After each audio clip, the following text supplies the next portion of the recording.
మేము మా ప్రాంతంలోకి ఎంటర్ అయినామో అప్పుడే చిరుపేటలు ప్రారంభమైనాయి.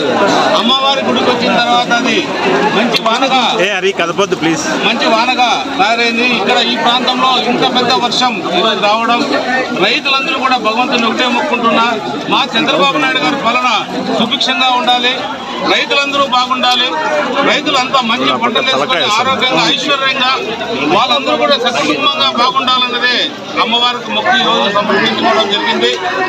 ఆ మొక్కు ఏదైతే మొక్కున్నామో మన కళ్యాణదుర్గ ప్రాంతంలో కూడా చాలా వరకు కూడా కరువు ఉండేది. ఆ కరువు కూడా అంతా కూడా పారదోయాల్సిన అవసరం ఎంతైనా ఉంది. మనకి ప్రకృతి సహకరించాలి.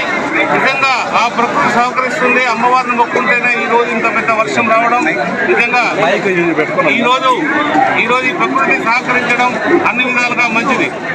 ఎందుకంటే మనం చూసాం చంద్రబాబు నాయుడు గారు